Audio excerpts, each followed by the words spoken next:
Ito ang katotohanan.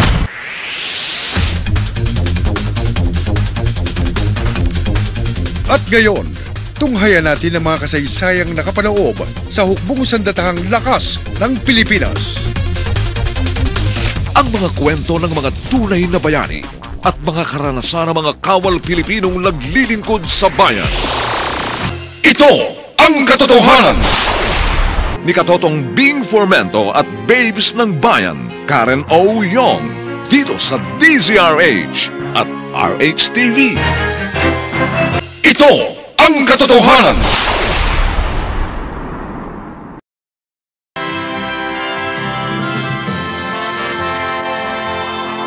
Maraming uri ng mga bayani. Napakahirap magpakabayani.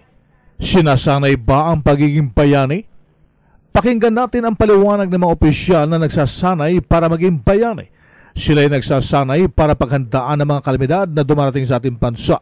Narito ang paliwanag ni Colonel Oscar Tacad-Lactao, ang Assistant Chief of Staff for Operations ng Philippine Army, at Lieutenant Commander Armand Balilo, ang opisyal ng tagapagsalita ng Philippine Coast Guard. Wala naman tong ibang, this is the basic training lang naman to sa collapse structure, disaster search and rescue, no?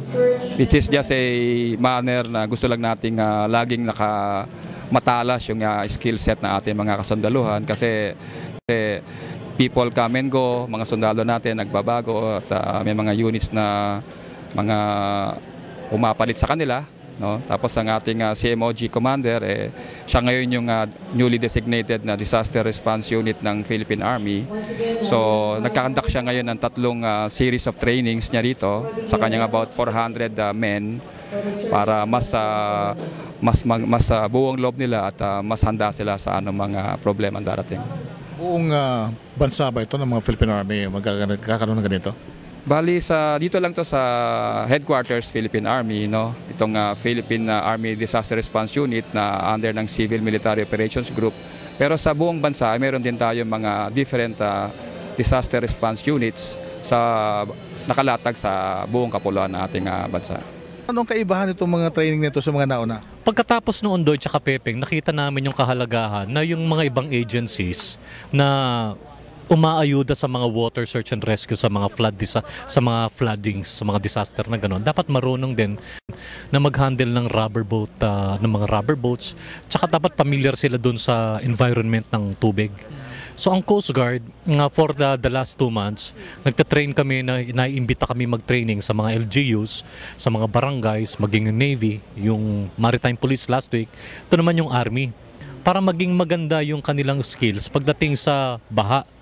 So, aabot yung mga pagkakataon na hindi lang kami yung magre-rescue o kukonti kami. Maganda yung marami rin kaalaman yung ibang units na pagdating sa water search and rescue.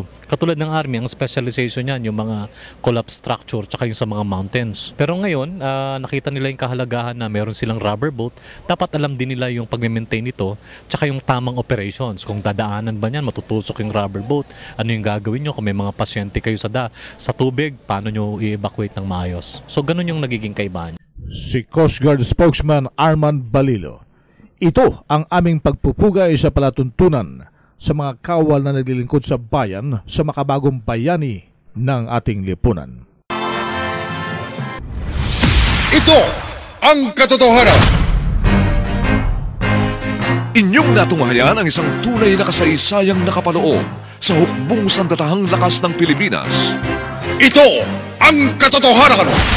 Subaybayan ang susunod na mga pagtatanghal ng mga kwento ng mga tunay na bayani at karanasan ng mga kawal Pilipino na naglilingkod sa bayan. Tuwing araw ng linggo, alas 4 ng umaga sa palatuntunang Defense Corner ni Katotong Bing Formento at Babes ng Bayan, Karen O. Yong, dito sa DZRH at RH-TV.